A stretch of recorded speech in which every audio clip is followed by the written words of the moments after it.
Então, imagina se elas estivessem mais preocupadas em que eu aprendesse a oração subordinada antes de eu entender que o que eu estava sofrendo era estupro dentro da minha própria casa. O que seria de mim? Estas mulheres conseguiram olhar para mim e enxergar em mim uma criança com potencial, mas uma criança que estava sendo abusada e que precisava ser protegida naquela hora. Eu tive professoras que conseguiram me mostrar que o que eu sofria dentro da minha própria casa com meu padrasto era abuso e aquilo era crime e eu precisava sair daquele contexto. Se não fossem por estas professoras, eu não estaria aqui com você, Felipe. Então eu devo a minha vida a essas professoras que conseguiram enxergar uma mudança de comportamento em mim e conseguiram me fazer as perguntas certas para que eu me abrisse com elas e elas descobrissem que eu estava sofrendo violência sexual dentro da minha própria casa com o meu padrasto. E elas conseguiram me livrar daquele contexto sem intervenção delas, só me conscientizando. Só me conscientizando. É uma missão, né? É uma missão. A função do professor era professar a fé. Não sabia. Católica, jesuíta, e expandir o cristianismo. Você coloca a culpa de um processo fracassado na parte mais fraca do processo, que é a criança. A aula tá tão merda que ele vai pro banheiro cheirar merda, mas ele não fica naquela aula. Vê a gravidade daquilo? A gente que é adulto tá no Tinder, escolhendo gente igual a gente escolhe pizza. O ficar com o corpo inativo na fase adulta é muito mais fácil, embora a cabeça esteja a mil. Agora, a criança é o contrário, né? Qual que é a função do professor? Com inteligência artificial, com essas novas tecnologias, os objetivos da educação mudaram? Como que é a sua visão hoje para isso? Fala pessoal, esse é o Mestre Cash. Aqui a gente conversa sobre o futuro da educação com líderes que de fato estão inovando e gerando impacto na educação básica do Brasil. Eu sou Felipe Baldi, hoje eu tô sem meu parceiro Alexandre do Bugras. Salve, Ale, tô sentindo aqui sua falta, mas eu tô muito bem acompanhado hoje, porque a nossa convidada é mestra em reinventar a educação. Não é à toa que ela é CEO do grupo Reinventando a Educação. Ela também é mestre em ciências educacionais. Eu sou muito fã do trabalho dela e tenho certeza que você também vai se tornar. Mas sabe que eu sou fã mesmo dos vídeos que ela faz quando ela tá lá se exercitando, ela tá na bike, ela tá na escada, ela tá falando com muita energia, com muita paixão sobre educação.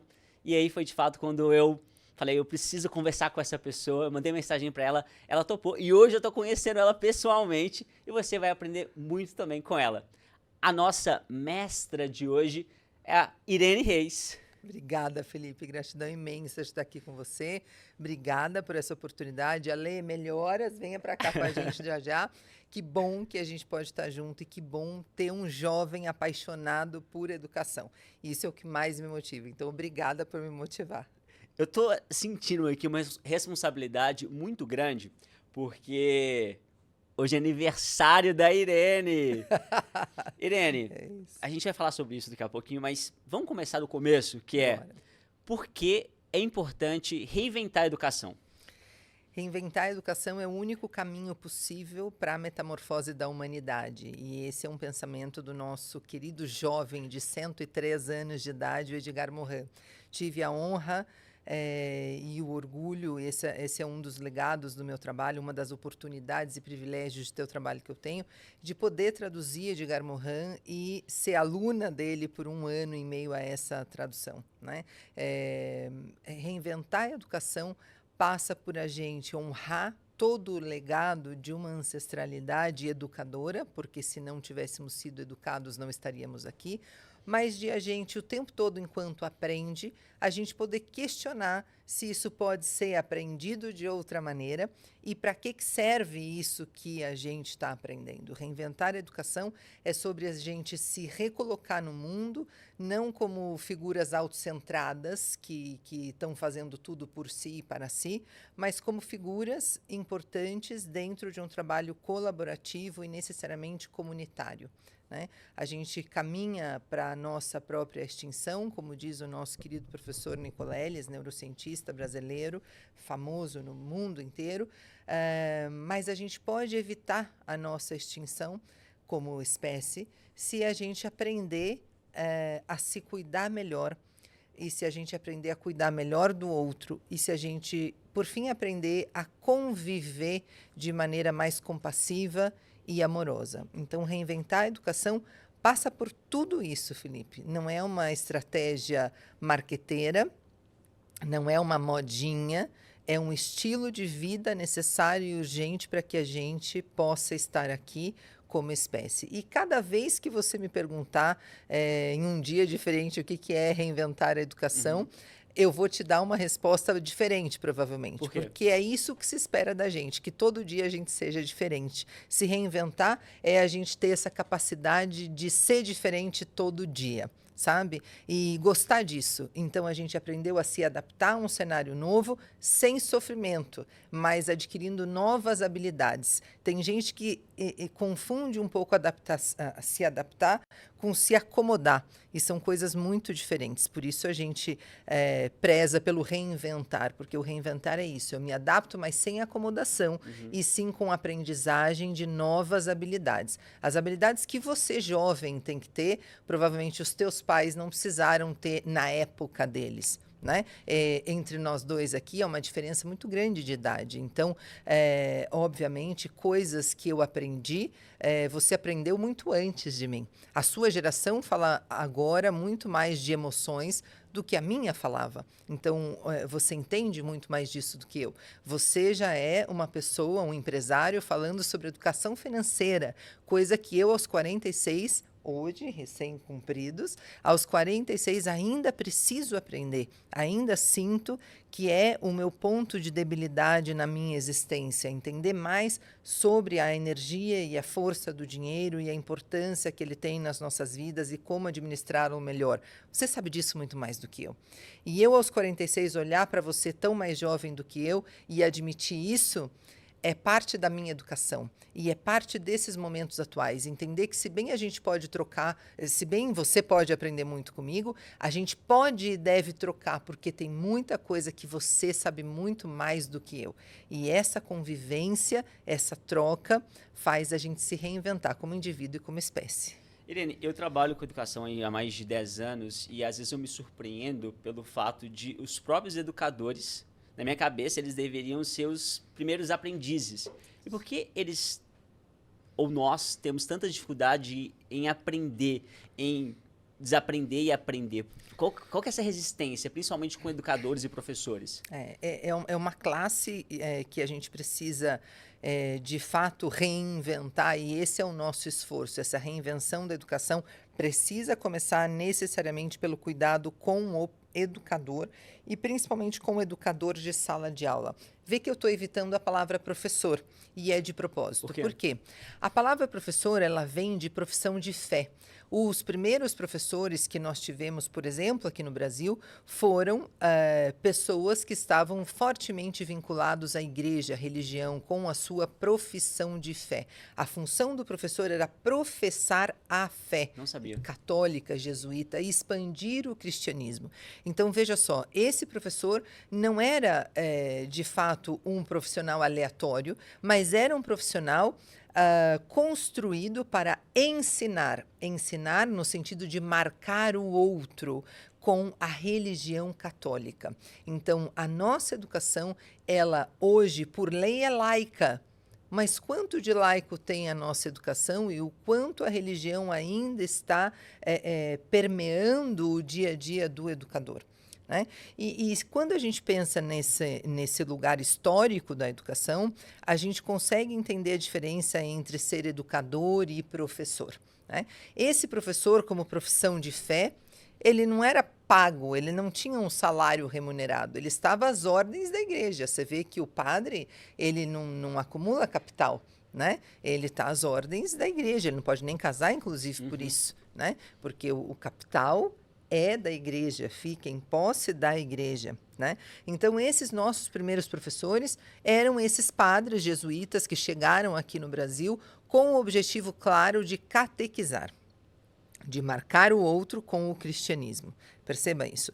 A a reinvenção da educação passa por a gente ir cada vez mais tentando se distanciar de tudo o que é religioso e tentando se aproximar um pouco mais de tudo o que é da ordem e da dimensão da espiritualidade. A espiritualidade é uma habilidade que você constrói, que você precisa adquirir cada vez mais, e é a habilidade de você, enquanto viaja para dentro de você, se entende como parte de um todo divino e sagrado. Olha que movimento bonito. Você é parte da natureza. Não está você aqui como senhor e domador de animais e ditador do que vai acontecer com a natureza. Não, você é parte da natureza. Mas como parte racional e consciente da natureza, deveria ser a sua função preservá-la e não destruí-la. E olha bem para o que estamos fazendo com o nosso planeta nesse exato momento.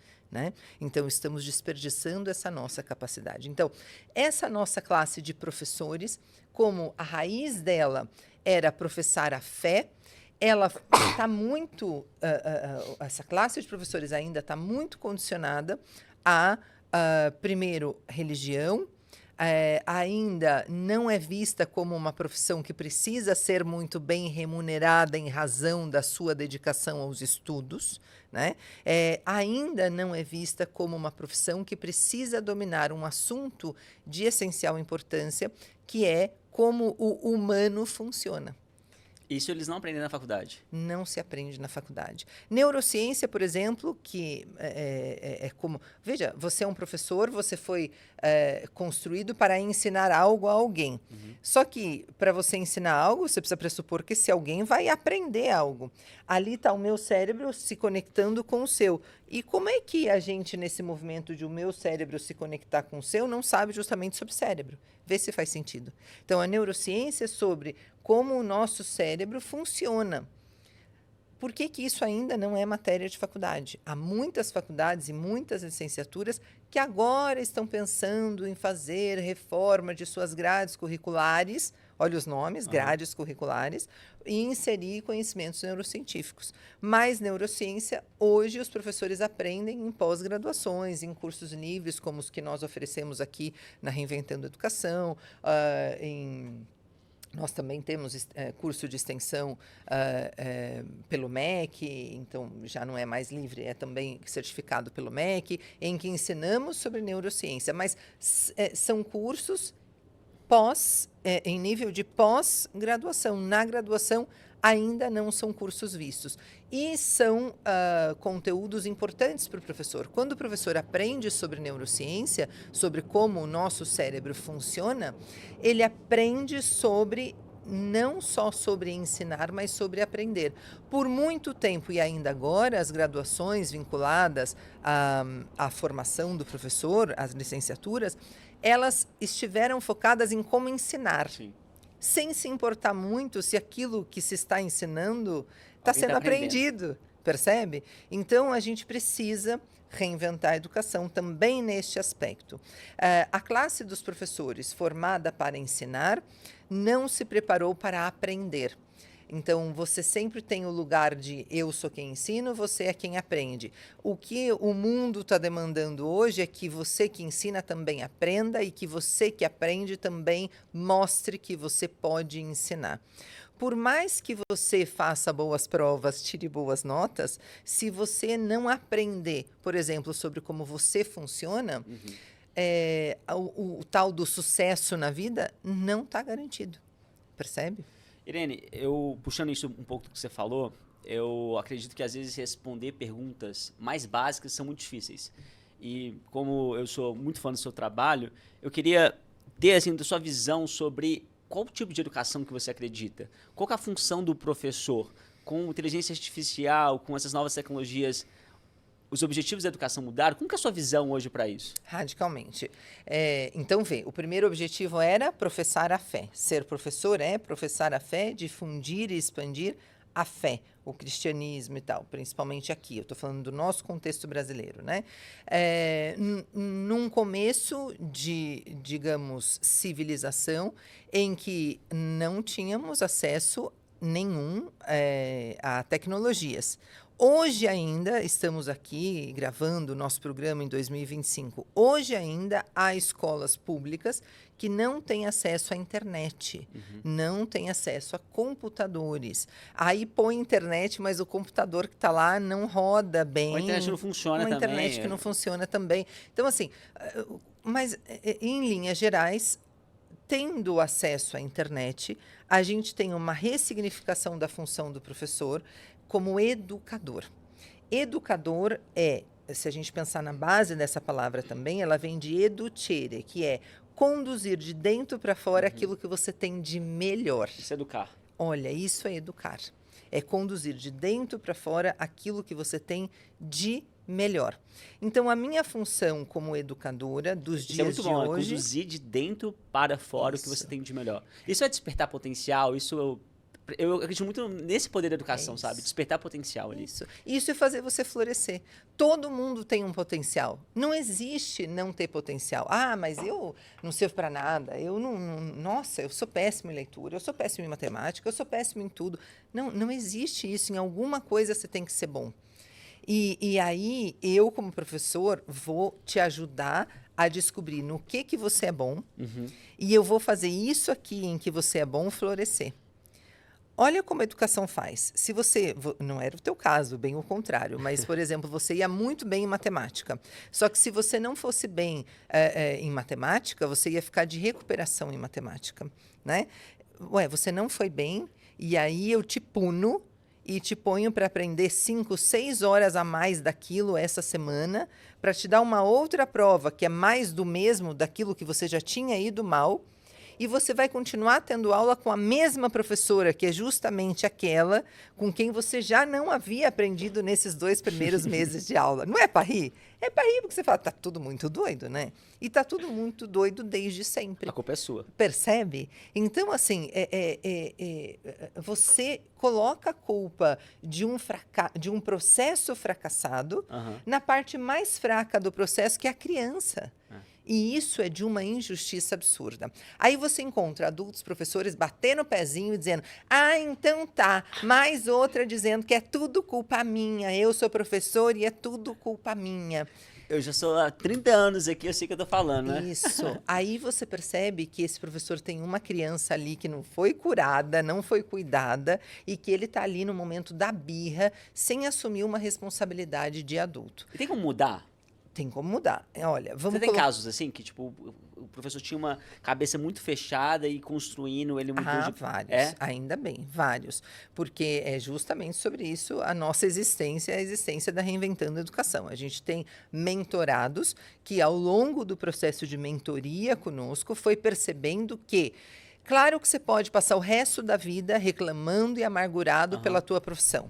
Claro que você, com isso, vai encontrar amiguinhos que vão se juntar ali do seu lado na força do ódio. Mas vocês vão chegar aonde com isso? Porque, Felipe, se você me disser que você está ganhando mal como professor de sala de aula e que reclamar vai te fazer ter melhor salário, eu vou reclamar junto com você. Vamos ter melhor salário, então bora reclamar. Mas não vai dar melhor salário para ninguém também reclamar. Então, se fazer bem e fazer mal, a gente vai ganhar o mesmo no final do mês, eu vou tentar pelo menos fazer bem, porque eu não estou fazendo bem para o meu patrão, eu não estou fazendo bem para o Estado, eu não estou fazendo bem para a secretária da Educação, eu estou fazendo bem para você, Felipe. Essa pessoa aqui, que é meu aluno, com quem eu tive o prazer de ter um encontro hoje, e chamei esse encontro de aula. E nesse encontro a gente teve uma troca que foi tão boa para você quanto foi para mim, e que eu cresci e que eu aprendi com a tua história de vida, e eu pude compartilhar com você também a minha história de vida, e nessa partilha eu aprendi mais sobre mim, aprendi mais sobre você, revi e revisitei a minha história e as minhas próprias narrativas, e você me deu a oportunidade de ser uma pessoa melhor só porque você foi meu aluno. Olha que diferença faz essa perspectiva. Então eu digo para os professores, não acreditem em mim. Pode ser que eu esteja mesmo romantizando a vida e a educação, inclusive a minha profissão. Você deu não aula acredite, em escola? 25 anos de sala Você sabe de o que está aula, falando. parece que eu sei. Mas eu digo mesmo assim, não acredite em mim. vá lá e prove você. Só por hoje. Sabe aquela máxima dos alcoólicos anônimos? Só por hoje, entre em sala sem reclamar. Só por hoje, entre em sala olhando o seu aluno com amorosidade e compaixão, não com os preconceitos que o professor carrega. Porque muitos já chegam em sala sentenciando o aluno. Ah, esse aí é disléxico, vai aprender o quê, gente? Tenho que ensinar para esse aí, não. E esse aí, o pai é alcoólatra. E esse aí nem tem mãe, a mãe foi embora de casa. Nossa, e esse aí, olha só como se comporta, é um TDAH. Tem gente que não consegue olhar para o encontro e não permite que o outro seja o legítimo outro que ele veio para ser, mas já bota no outro rótulos. Essa aí é TDAH, esse aí é autista, esse aí é síndrome de Down, esse aí é não sei o quê, e não consegue enxergar quem está ali. Percebe? Essa é uma limitação da ordem do humano, que o professor não deveria ter, mas tem, porque ele também é humano. Então, o que ele precisa... Porque ele não se curou também de alguns traumas? Isso, não se curou de traumas, não se curou de medos. Há muito medo nas relações. Quando você encontra, você acabou de me encontrar, há medos. Você está preocupado com o meu julgamento, você está preocupado com o que eu vou achar de você, o que eu vou achar do seu trabalho, o que eu vou achar da sua empresa, o que eu vou achar desse cenário, é você que está me recebendo. Então, você está preocupado com isso. E aí eu preciso criar em você um clima de relaxamento. Relaxa, só vamos conversar aqui, só vamos trocar uma ideia. Não precisa se preocupar, não estou julgando nada. Mas é seu aniversário. É meu aniversário, eu dediquei o meu dia a você, olha que legal. Então, assim, vamos colocar... É isso, vamos fazer junto. E eu não me coloco numa condição hierárquica de quem é superior. Não, juntos. E falta isso. E aí tem uma outra coisa. Às vezes o adulto entende que falta troca, mas aí ele entende que em nenhum momento ele pode partilhar o olhar dele de adulto. Eu sou adulta, eu vivi mais do que você. Eu vou ver coisas que você não vai ver. Porque eu vivi mais que você, só por isso, né? Então, eu preciso, por gentileza, compartilhar também isso que eu estou vendo e que talvez te escape da sua visão. Percebe? É só sobre isso educar. É sobre a gente poder conduzir mutuamente o melhor que tem no outro de dentro para fora. Mas aí eu preciso permitir essa viagem interna. E aí eu vou entrar com você num outro assunto polêmico, que é a questão do uso do celular na escola. Por que a gente agora, em 2025, vai começar as aulas falando sobre a proibição do uso do celular na escola? Porque se educar é conduzir de dentro para fora aquilo que você tem de melhor, primeiro, Felipe, o primeiro movimento é te conduzir para dentro. É você poder fazer essa viagem aqui dentro de você para você se conhecer. Depois que você... É uma viagem só sua. Só sua. Eu posso te convidar a fazer essa viagem. Eu posso te dar cenários possíveis para essa viagem, mas entrar em você, só você pode fazer. E você pode nunca fazer. Quantos adultos a gente conhece que a gente percebe que só fizeram aniversário, mas não amadureceram? Não amadureceram. Estão envelhecendo a sua casca, o seu corpo físico, mas não conseguiram a maturidade que precisava ou que se esperava que tivessem com aquela idade. Percebe? Porque não tiveram essa oportunidade de fazer essa viagem para dentro. Então, para eu conduzir de dentro para fora aquilo que você tem de melhor, primeiro eu preciso te colocar dentro de você. E eu te coloco dentro de você quando eu proponho a você atividade de leitura. Quando eu proponho a você atividade de silenciamento, de contemplação, de atividade física. Quando você está fazendo uma atividade física, é um momento que você está dentro de você, sentindo como é que está o teu corpo, né? Você fala das minhas atividades físicas, das vezes que você me viu. Eu estava fazendo cardio. Quando eu estou fazendo musculação, eu não vou gravar um vídeo, gente, fazendo musculação. Não dá. Eu estou ali muito focada no movimento, eu não posso errar. Um erro ali pode me gerar uma lesão. Eu consigo fazer um vídeo e conversar com as pessoas, ou seja, estar fora de mim, quando eu estou fazendo um movimento repetitivo ali no elíptico, na bike e tal. É repetitivo, é parado, eu não tenho riscos. Mas enquanto eu estou fazendo uma atividade de musculação, por exemplo, eu preciso estar tão focada em mim, tão dentro de mim, que eu não vou dar conta de fazer um vídeo. Então, a gente precisa de educadores que ajudem o aluno a fazer essa viagem para dentro por meio de leitura, roda de conversa, por meio de contemplação, por meio da escrita. A escrita é um momento também de internalização muito importante e eu só consigo fazer isso quando não mediada pelo celular. Percebe? Se eu estou com o celular ali o tempo todo, eu estou com as minhas faculdades, com toda a minha parte cognitiva comprometida. Eu não consigo me conectar com você, porque eu estou nesse mundinho aqui. Então, daí vem a restrição ao uso do celular. Vamos aos termos corretos da lei. A lei fala sobre restrição ao uso do celular. Uhum. Então, o que significa isso? Bom, você é um aluno que faz parte, que usa tecnologia assistiva. Você precisa da tecnologia, inclusive, para você assistir aula, por algum motivo, né? Bom, então você vai precisar usar o celular em sala de aula. Percebe?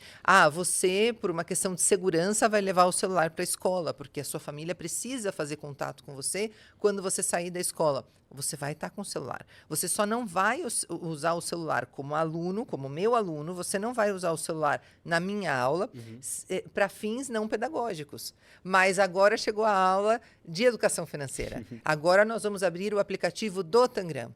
Então, nós vamos usar o celular. Que é um pouco de colocar limites e tal. Agora, como que você vê essa questão do celular, olhando mesmo no sentido de restringir, ou quando a gente fala proibir? Porque muitas vezes você fala, cara, é proibido proibir, é proibido proibir na educação. Porque assim, eu fico pensando também, quando é que o estudante, ou o jovem, ou o cidadão vai aprender a lidar com o celular? Se a gente proíbe, ele vai chegar em casa e vai usar. Como que é a sua cabeça pensando nisso? Porque ele tem que saber lidar com alguma coisa ali e ele mesmo fala, cara, eu não posso usar agora. Ou ele não tem dessa consciência, em que momento que ele vai ser despertado para isso? O celular ele foi feito para ele romper com a nossa autorregulação. A nossa de qualquer idade. Então, eu, uma pessoa de 46 anos de idade, se eu pego o celular e eu começo ali a rolar a tela, sim, isso gera uma dopamina e eu fico viciada nessa dopamina. E é uma dopamina fácil, porque eu não gasto energia. Quando a gente faz atividade física, a gente sabe que a gente gera um montão de neurotransmissores do bem, que dão sensação de bem-estar, motivação, porque o que a dopamina faz de verdade é dar pra gente motivação e tal. A gente faz tudo isso quando faz atividade física, mas isso demanda um gasto energético muito grande. Uhum. Tanto que pra gente começar a ir firme na academia, demora. Porque é muito gasto energético. Isso aqui, de rolar tela, não tem gasto energético nenhum. E um ganho imediato de dopamina. Sim. Então, eu fico muito viciada naquilo. Percebe? Eu que tenho 46 anos. Agora, imagine só uma criança de 5, 6, 7, 8, 10, a idade escolar. Ela ainda não está com o cérebro dela formado, terminado de formar, então ela ainda precisa muito da mediação do adulto com relação aos perigos e oportunidades que o mundo oferece. Percebe? Então, de novo, insisto, a lei não está falando de proibir o uso do celular. Ela está falando sobre restringir o uso do celular. O celular pode ser usado para fins pedagógicos. Temos um aplicativo, vamos usar. Temos aqui, hoje vamos gravar um vídeo juntos no celular, vamos usar.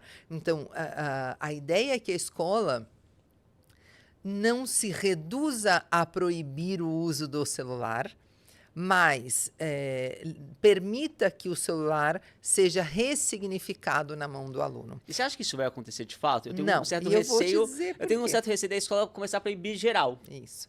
A gente tem uma tendência, eu digo sempre, Felipe, que eu não tenho medo da inteligência artificial. Eu tenho medo da nossa inteligência, porque a gente imita a inteligência artificial e não deveria. A inteligência artificial, você sabe, ela é binária, né? Sim, não, direita, esquerda, 0, 1, é isso. A gente quer agir assim também. Então, a gente quer dizer assim, sem celular, com celular. 880. Usa, proíbe, não sei o quê. Só que nós somos humanos. Nós deveríamos ter vários caminhos do meio aí. Entender o contexto, né? Não é? E a gente tem desperdiçado essas oportunidades. Porque é mais fácil. Eu posso estar errada numa data que eu vou pedir para que para que a nossa audiência consulte, por favor, aí nos buscadores. Mas, se eu não me engano, em 2014, eu estava numa escola internacional alemã e também houve uma lei municipal que proibia o uso de celular em sala de aula. E no mesmo ano em que essa mesma escola distribuiu para os alunos iPad. E eu dizia, tá confuso, né? Primeiro eu motivo o aluno a usar a tecnologia e depois eu vou lá e proíbo o aluno a usar a tecnologia. Tá muito confuso. Eu, como professora, fiz o quê? Eu dei 2 aulas, eu dediquei uma semana, eu dava aula de espanhol nessa época, e a semana de espanhol era de 2 aulas, e eu dediquei 2 aulas a dar conteúdo de neurociência e comportamento, explicar como o cérebro funciona diante das telas. E eu disse para eles, dito isso, eu não vou enlouquecer atrás de vocês, atrás de quem está usando bem e quem não está usando bem a tecnologia que se tem em mãos. Não vou enlouquecer. Agora eu preciso de vocês entendendo, conscientes já e sabedouros, conhecedores daquilo que precisam conhecer sobre como funcionamos. Eu preciso de vocês dizendo se isso está fazendo bem ou está fazendo mal para vocês. Eu estou mostrando para vocês que a nossa atenção, ela é finita, não infinita, finita. Que se eu estou aqui com você, prestando atenção no que você está falando, mas tem movimento na sala, mas eu também estou vendo que chegam mensagens no meu celular, mas eu também estou vendo que tem uma tela ali passando qualquer coisa. A minha atenção está sendo cortada. Eu não estou 100% entregue à conversa com você. Percebe? É assim que funciona o teu sistema atencional. Então, se você está na aula e em vez de compartilhar esse momento tão breve comigo, você está ali com o seu amigo conversando e, além disso, você está no celular e, além disso, você está tenso porque eu vou ver o seu celular e, além disso, você está tentando... A sua atenção está sendo reduzida. Você vai aprender o que você precisa aprender com a mesma qualidade? E eu dizia para eles, olha, eu sou bilíngue em espanhol, eu não estou precisando de espanhol. Mas eu preciso te dizer, espanhol é a segunda língua mais importante do mundo. Inglês e espanhol. Então, se eu fosse você, eu não desperdiçaria a oportunidade de aprendermos juntos. Da minha parte, eu vou te entregar o meu melhor em toda a aula. Agora eu preciso da sua parte. E eu deixei para os meus alunos. E eu percebi essa movimentação. Em pouco tempo, vários já estavam ali guardando, inclusive, o iPad, guardando o celular, deixando de se conectar. Mas eu estou falando de mais de 10 anos atrás. A questão é que as pessoas estavam já ficando viciadas na internet, mas não tanto quanto estão hoje. Então, eu não sei se isso é uma solução para hoje, dar aula, conscientizar e tal, porque o vício já está muito grande. Só que diante de um vício, a gente precisa de um período de abstinência desse vício. Qualquer vício que seja, a gente, quando tira, passa pelo período de abstinência. Qual suporte o professor tem tido para ele dar conta de lidar com a restrição ao uso do celular? Para ele dar conta de lidar com a ansiedade que vai ser gerada pela abstinência. Aí vamos falar de uma outra coisa. Ah, tá, mas aí a gente não vai deixar usar na escola, mas chegou em casa ele vai usar. Então, quais são as outras soluções que a gente está apresentando? Porque, por exemplo, famílias que não têm condições de pagar babá, na minha geração, deixavam a criança na frente da televisão. Sim, a gente cresceu com telas, porque família pobre não tinha opção, não tem 3, 4 babás ali para cuidar de você. Família pobre, de fato, precisava de uma babá eletrônica. Hoje a gente tem o mesmo dilema. As famílias pobres, muitas sim deixam as crianças no celular. Muitas mães, mesmo sabendo dos perigos da rede social, dos perigos da internet, dos perigos do celular, deixam a criança na frente da tela por pura falta de opção. Ela precisa entregar um trabalho, ela precisa terminar de fazer uma comida, ela precisa terminar de arrumar uma casa. E essa criança precisa ficar quieta, segura. Que outras soluções a gente tem mostrado para essas famílias e que alternativas a gente tem oferecido para estas famílias em detrimento ou na retirada do celular? Então, disso a gente precisa falar um pouco mais também, sabe, Felipe? Não só colocar toda a responsabilidade na escola, no professor, ou na mãe, ou no pai, mas a gente distribuir essa responsabilidade com toda a comunidade. E a pergunta que fica é: como nós estamos cuidando da nossa infância? Não basta proibir. A gente precisa proibir, a gente precisa conscientizar sobre os riscos e a gente precisa, ao mesmo tempo, oferecer alternativas para aquilo, colocar alguma coisa no lugar daquilo que estava acontecendo. Irene, gostei muito da sua visão sobre o uso do celular, sobre a proibição. Agora, independentemente da proibição ou não, eu sinto que muitas vezes a gente não está olhando para a causa raiz do problema, que é muitas vezes os estudantes estarem desinteressados na sala de aula.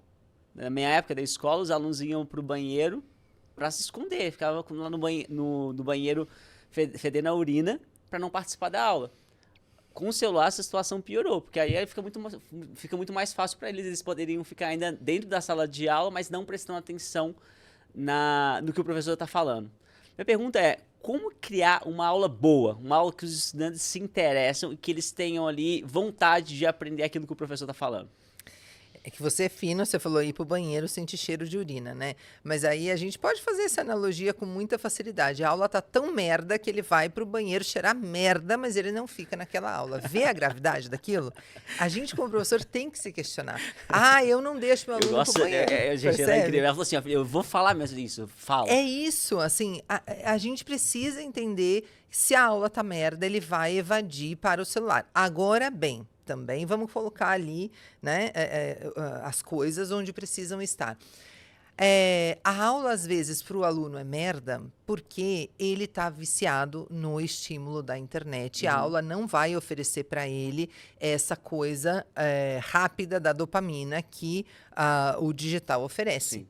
Então, também por isso que a gente precisa começar a tirar um pouco o digital. Mas a gente precisa olhar para as metodologias, não é possível, né? A gente precisa olhar para as práticas de sala de aula. Não é possível que a gente continue com essa resistência a olhar, entende? Mas olha só a gente aqui ouvindo um podcast. Às vezes eu estou dando palestra e as pessoas dizem assim: disse a palestrante que a gente precisa ter metodologias ativas, mas olha ela aí dando palestra. Né? Eu Palestrinha. digo: amor, você não vai comparar o seu cérebro com o cérebro de uma criança. Você vai? Porque, tipo, uma criança ainda precisa brincar de carrinho, de boneca. Você ainda precisa disso? Então, se supõe que você, como adulto, já tem uma capacidade de abstração, de imaginação e de manter a sua mente ativa, mesmo quando o seu corpo está inativo. Tanto é assim que a dificuldade que a gente tem na área de saúde com os educadores é justamente colocá-los em atividade. Bora para academia, bora fazer uma caminhada. Porque o ficar com o corpo inativo na fase adulta é muito mais fácil, embora a cabeça esteja a mil. Agora, a criança é o contrário, né? Vamos entender isso? Vamos entender essa diferença? Olha como a criança está na casa que corre. Você fala: onde é que tira a pilha dessa criança? Meu Deus do céu, que horas que vai dormir este ser? Né? Porque está ali em atividade. Né? O corpo está em movimento. E para a cabeça dessa criança disparar criatividade e aprendizagem, o corpo precisa estar em movimento. Se supõe que quando adulto a gente vai adquirindo outras habilidades, que inclusive passam a ser nocivas, que é de fazer um trabalho mental tão aprofundado que o corpo não precisa de tanto movimento. O que até certo ponto é verdade, só que não. A gente já sabe também que quanto mais atividade física a gente que é adulto faz, mais capacidade a gente tem de aprender, melhores decisões a gente toma e tudo mais. Isso acontece porque a gente está oxigenando todos os nossos sistemas quando a gente está fazendo atividade física. A gente está produzindo, por exemplo, no momento... Olha, estamos mudando de assunto. A gente está produzindo, quando a gente está fazendo, por exemplo, musculação, membros inferiores, a gente está produzindo miocinas, que a gente só produz fazendo isso. Então, quando a gente faz atividade física, a gente não está só ficando com o físico em ordem, a gente está também criando uma medicina naturalmente protetiva do nosso cérebro. Percebe? Então, é de dentro para fora que a gente está fazendo isso. Acontece que o bíceps, você pode ver, olha, tá desenhadinho aqui, deltoide e tal, bonitinho e tal. Você pode ver, o cérebro você não vê a não ser por comportamento. O comportamento da pessoa muda com a atividade física. Notei, mudou. Né? Então, porque mudou o cérebro? Tem uma coisa que a gente chama de neuroplasticidade, a capacidade do cérebro de adquirir novas formas e também novos comportamentos. né? Então, isso também é importante. Mas, enfim, a gente precisa entender como é que a gente aprende. A gente aprende sempre mais e melhor pelo movimento. Então, a gente não devia tirar o movimento nunca. Mas, como adultos, a gente é capaz de assistir a um podcast, a gente é capaz de assistir a uma palestra, a gente é capaz de aprender com uma aula expositiva. Como criança, não. Como criança, o que a escola está medindo não é aprendizagem. O que a escola está medindo é memorização. Sim. Você tem capacidade de memorizar ou não tem capacidade de memorizar? Aí você memoriza, vomita o memorizado na prova, 2, 3 dias depois você esquece. Você precisa até de cursinho preparatório para vestibular, porque aquilo tudo não fez sentido nenhum. Não que o cursinho faça, mas lá no cursinho a gente faz rir. A gente faz o aluno brincar de alguma forma. Existem cursinhos já muito disruptivos com relação à sua metodologia, que tem feito com que o conhecimento seja um pouco menos efêmero, né? Seja um pouco mais, dure um pouco mais ali no cérebro desse nosso aluno. Então, quanto mais esse aluno faz atividades lúdicas, melhor é para que essa memória fique cristalizada e permaneça ali no cérebro dele por longo prazo. Aprender ali a criar memórias, né? Exato. Aprender a criar memórias e modificar comportamentos. Então, se o comportamento esperado do aluno é ele ficar sentadinho ali, parado, vendo a nuca do amigo, você está colocando condições adversas à aprendizagem. Você não está promovendo trocas, não há convivência, não há nada lúdico. Olha só, quantas vezes eu recomendei aos meus alunos, gente, vamos ter prova tal dia. Quais são as estratégias que eu, se fosse vocês, usaria? Uma delas é: transforme isso que nós estamos aprendendo em um jogo. Jogue com o seu amigo e faça uma cola. Como assim fazer cola? Faça cola. Não use. Não me deixe pegar esta cola no dia, porque temos normas. Mas faça essa cola. Quando você faz a cola, ali usando estratégias, escrevendo pequenininho, escrevendo colorido e tudo mais, você não vai precisar usar cola. Porque você, de fato, aprendeu então, aquilo, você era professora memorizou aquilo. Era a professora que pedia para os alunos fazer cola. Pedia para fazer cola. Vai fazer cola. Faça a sua cola. Esmere-se nessa cola. Há algumas aprendizagens que, de fato, precisam ser memorizadas. Você precisa ter na memória. Inclusive porque isso agiliza. Faz parte do processo de aprendizagem. aprendizagem. Faz parte do processo. Agiliza o processo. Existe uma coisa na neurociência que a gente diz que a gente aprende por repetição. Mas lá na escola as pessoas pensam que aprender por repetição é você pegar o exercício 1, página 3 do livro e repetir 10 vezes. Não é isso. Eu posso repetir aquele exercício, primeiro, como a fórmula, depois vendo um vídeo sobre ele, depois fazendo um jogo, depois... Então, eu vi o mesmo conteúdo, só que de maneiras diferentes. Eu vou falar de ensino de espanhol. Eu estou te ensinando um vocabulário sobre família. O tema de hoje é família. Tudo bem, o livro coloca lá, mãe, madre, pai, padre, tio, tio, tá? Tá, eu posso fazer isso, mas eu também posso te contar uma história em que esse vocabulário aparece. E você vai ler essa história. E eu posso te mostrar um vídeo, eu posso te mostrar um spot do governo argentino mostrando diferentes tipos de família. Você está aprendendo por vídeo. Eu posso pedir para que você agora me conte como é a sua família. Como seria a família ideal? Olha quantos recursos. E eu posso fazer com você um jogo sobre família. Eu posso ir lá no Minecraft e montar com você uma família dentro dessa casa aqui, o que essa família faz, o que cada membro da família é responsável, etc, etc.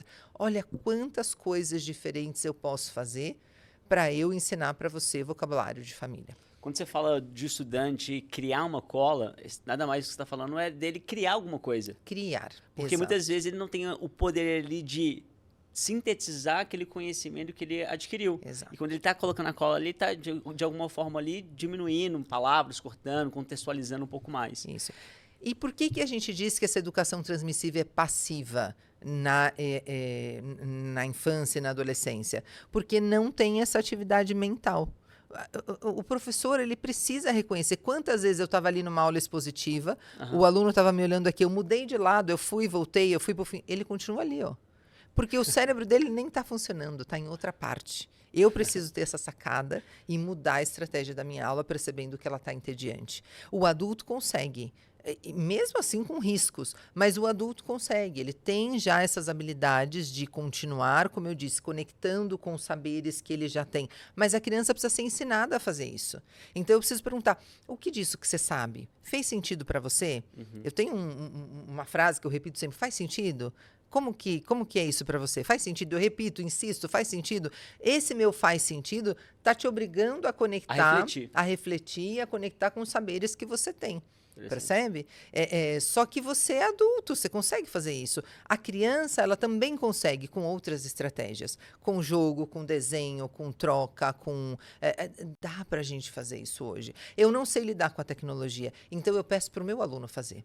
Gente, olha só, isso é o recurso da sala de aula invertida. Gente, amanhã nós vamos tratar de tal tema, ou a semana que vem, ou o mês que vem, vamos tratar de tal tema. Como que vocês acham que a gente pode tratar desse tema aqui, ó, com jogo? Que jogo que a gente pode fazer? Quem pode criar? Vão surgir talentos ali. Vão surgir. E ele criou, ele fez, ele deu a aula. Eu dei a ideia. Então, você vê como o conteúdo pode estar junto com o jogo, pode estar junto com o lúdico, pode estar junto com o aplicativo. Não é escolher entre uma coisa e outra. Porque aí eu ouço aqui dos meus seguidores também. Ah, tá. E o conteúdo quando, hein? E aí ele vai pro vestibular, e aí ele vai levar o quê pro vestibular? A brincadeirinha que ele fez? Olha que violência. Olha que violência. Como se fosse uma coisa ou outra. Não, amor, você não é uma inteligência artificial. Você é capaz também de fazer durante o lúdico, com o jogo, com o aplicativo, o conteúdo. A inteligência artificial teria que escolher A ou B, 0 ou 1. Você é mais do que isso, você é um ser humaninho. Você pode fazer junto, percebe? Você acha que o modelo tradicional de ensino está falido no sentido de acabou essa história de estudante ir para a escola, copiar a matéria do quadro, estudar um dia antes da prova para ir lá e fazer uma prova, depois passar no vestibular e não ser preparado ali com uma formação integral? Esse modelo está falido? Eu vou falar uma coisa que eu acho que eu nunca falei. Eu acho que eu estava refletindo esses dias sobre isso depois de uma aula do doutorado, eu acho que eu sou uma educadora tradicional. As pessoas me veem como disruptiva, inovadora e tal. Eu acho que eu vou me reposicionar. Eu vou me reposicionar. Você está reinventando. Eu vou me reinventar e me reposicionar como uma educadora defensora da educação tradicional. Mas tradicional mesmo. A educação tradicional, ela é socrática. A educação tradicional é aquela dada pelos nossos filósofos. E como que era essa educação? Era uma educação dada em movimento. As pessoas faziam um movimento, caminhavam. Então, os socráticos, os peripatéticos, eles caminhavam perguntando um para o outro, na caminhada, contemplando a paisagem, observando aquela paisagem, refletindo sobre ela. Surgiam teoremas matemáticos, inclusive. É assim ou não é? Me corrija se eu estiver errada.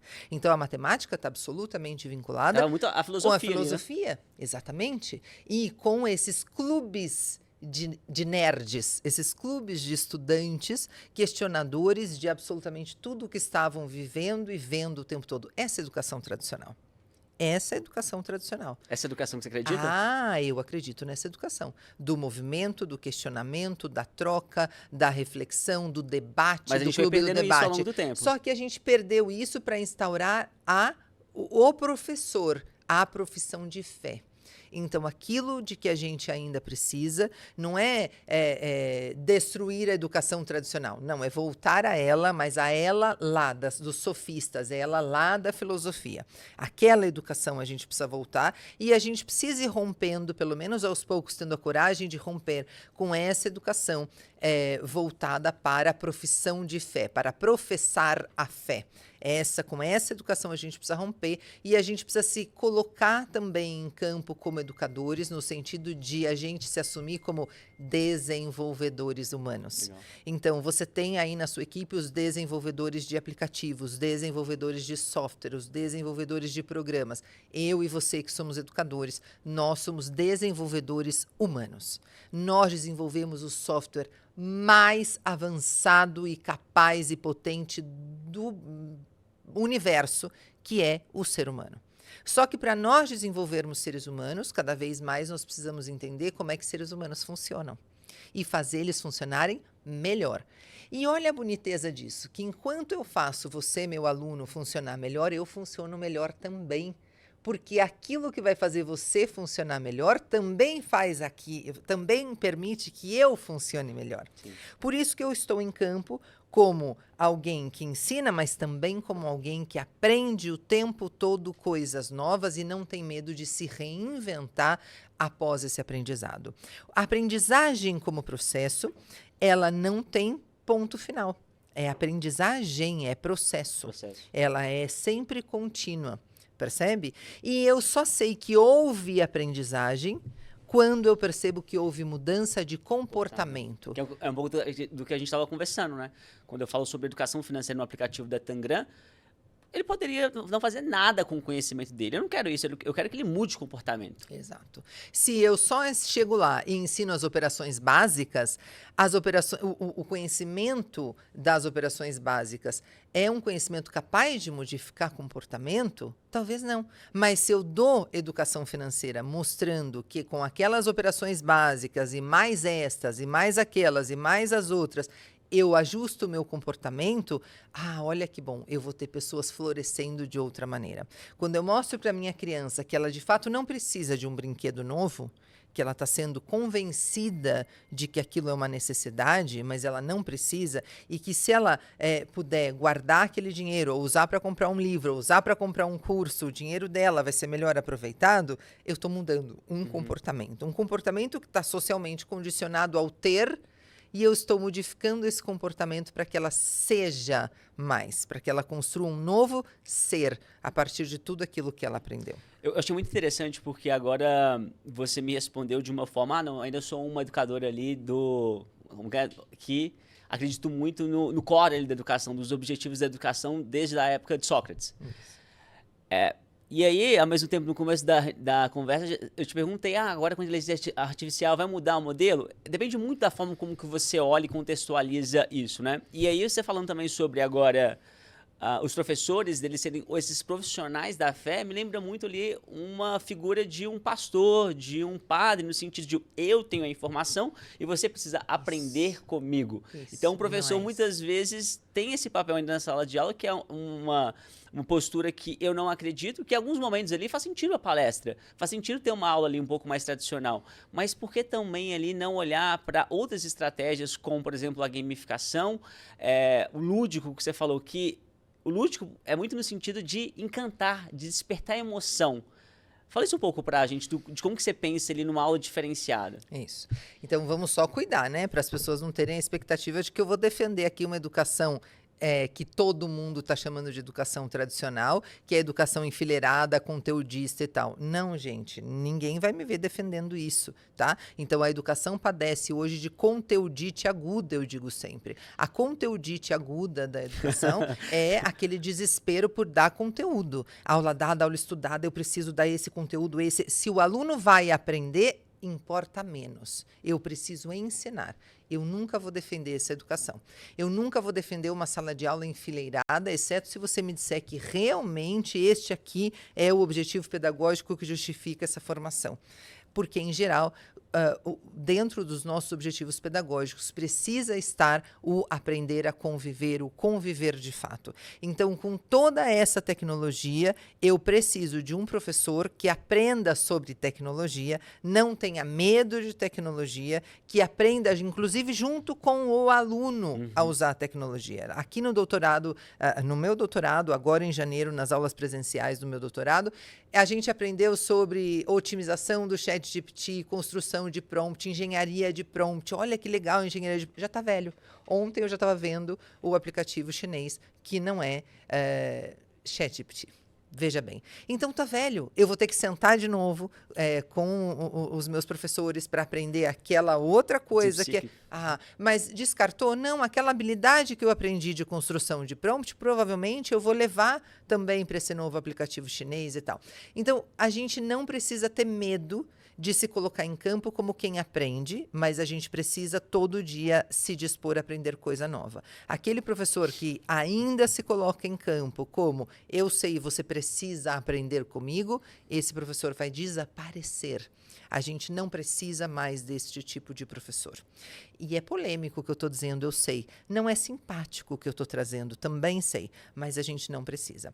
Aí você pode ter um professor de filosofia que diga assim, como? Mas você acabou de falar de Sócrates e você acabou de falar de uma coisa super antiga, eu posso ensinar Sócrates. Sim, se você puder ensinar Sócrates como Sócrates, mas não como você tem feito de maneira expositiva, lá na lousa, com os teus alunos enfileirados, vai ser muito melhor. Então, a gente precisa criar novas estratégias de ensinagem. Ensinagem é um termo que a gente quase não escuta, né, Felipe? E a gente devia escutar muito mais do que ensino-aprendizagem. Ensinagem é o único processo possível em educação, porque é eu considerar que ensino e aprendizagem estão vinculados o tempo todo. Enquanto eu ensino, eu aprendo. Enquanto eu aprendo, eu posso ensinar. É a gente entender que esse encantamento pode sim e deve sim acontecer, e é o que permite que a aprendizagem aconteça, mesmo, olha o que eu vou te dizer, mesmo em contextos mega tradicionais enfileirados. Eu dei aula em escolas que nem me permitiam colocar o meu aluno em círculo. Eu sabia que eu precisava colocar em círculo. Eu conheço das metodologias, eu estudo neurociência, mas a escola não permite. A escola põe os meus alunos enfileirados e a ordem é mantenha-os assim. E não faça ruído movimentando carteiras. E aí eu faço o quê? Eu sou professora, eu preciso do meu salário, eu preciso manter a minha vaguinha ali, eu vou obedecer. O que você fazia? Qual que é o recurso que eu tenho? Só eu mesma, encantamento, a paixão por aquilo que eu sei, a paixão por aquilo que eu gosto de fazer, a paixão pelo encontro, o tocar o meu aluno com o olhar, o permitir que o corpinho dele se mexa, nem que seja aqui, ó, nesse espacinho limitado da carteira, convidando ele a falar com o amiguinho de trás, com o amiguinho da frente, ou participar de alguma maneira. Eu preciso fazer isso. Eu não posso desprezar tudo o que eu sei de como o humano funciona, porque os meus líderes da escola não estão bem formados. Aqui na Reinventando a Educação, a gente tem uma preocupação imensa em formar os gestores. Porque você pode ser um professor muito bem formado, você fez pós-graduação comigo em neurociência, você sabe sobre neurociência e comportamento, mas o teu gestor não deixa você atuar, o que você faz? O teu gestor manda enfileirar os alunos, o que você faz? Você não tem opção, percebe? Então, a única opção que resta é o encantamento. E o encantamento está aqui no olho. Sim. Você se encanta vendo a minha paixão por aquilo. E é muito difícil você mostrar paixão para ensinar oração subordinada, por exemplo. Falando de oração subordinada, eu lembro que eu gostava muito desse conteúdo com minha professora de português na 8ª série. E aí eu lembro que um dia ela me falou assim, você vai passar... Eu estava indo pro ensino médio, eu fiz uma prova, que era no colégio técnico da UFMG. Ela olhou no meu olho e falou assim, você vai passar, eu acredito. Porque ela tinha estudado também na UFMG. Então... o que ela me disse tinha muito valor, porque ela já tinha estudado no lugar onde eu gostaria de estudar. Ela olhou no meu olho e aquilo me empoderou tanto, despertou tanto meu potencial. E falou, cara, esse é o poder de um professor. Esse é um professor, na verdade, o poder de um educador. Ele despertar esse potencial. Exato. Já estão me corrigindo aqui. Isso já mesmo. Estou aprendendo alguma coisa. E eu acho você isso incrível. Você ia contrariar essa mulher? Você ia decepcionar essa mulher? E eu acreditei nela. Ela está acreditando em mim. Eu também comecei a acreditar mais em mim. Então, eu sei, assim... É tão bom, assim, ser educador, e eu acho que é tão bom trabalhar com educação, porque esse é um pouco do propósito que a gente tem aqui no MestreCast, de despertar o interesse das pessoas por educação. Porque é um trabalho tão legal, tão gostoso, e a gente que fala, eu não vou você falar aí com essa paixão no seu olhar, eu queria que mais pessoas tivessem também essa oportunidade, e muitas vezes é uma pena que as pessoas não tenham a oportunidade de experienciar por conta dessa dificuldade, que às vezes é trabalhar com educação.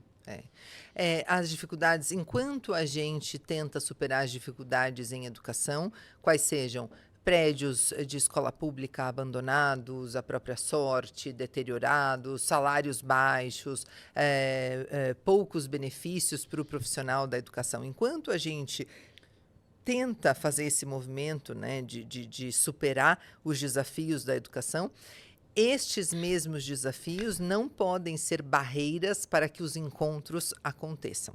Estes mesmos desafios não podem ser impeditivos para que eu, Irene Reis, me coloque em campo e seja só uma pessoa encontrando uma outra pessoa dentro de uma sala de aula. Percebe? Eu não estou romantizando a educação. E eu não estou romantizando principalmente a educação pública. Eu não estou romantizando os desafios que os professores enfrentam com a educação privada, com o público de elite. Eu não estou romantizando nada disso. Eu tenho total consciência disso. Mas eu sei também que enquanto eu tento resolver isso aqui, por esse lado, por outro lado, eu tento fazer este movimento de amorosidade e de entrega em cada encontro. Eu preciso sair daqui hoje entendendo que só porque a gente se encontrou, o seu dia ficou melhor. Porque o meu dia já ficou melhor. Então, você já fez esse movimento comigo e eu gostaria que também você saísse movimentado dessa forma. Isso é da dimensão do ser humano. O meu gato não está pensando nisso quando ele está lá deitado no sofá. Irene, e trazendo para a nossa realidade, colocando também assim, os pés no chão, no sentido de a gente querer essa mudança, que a gente entende que a educação precisa ser reinventada, eu fico às vezes me questionando um pouco sobre em que nível, em qual ritmo a gente consegue de fato mudar a educação, enquanto as escolas e pais também entenderem que educação não é fazer o filho dele passar no vestibular. Porque quando você olha ali para, até mesmo muitas vezes para o PISA ou para o Enem, o valor de da educação de uma escola ou de um município é muito baseado numa prova padronizada, que tem métricas muito bem estabelecidas e que não levam em consideração o poder criativo, o senso crítico, a colaboração, que são habilidades super importantes para o ser humano.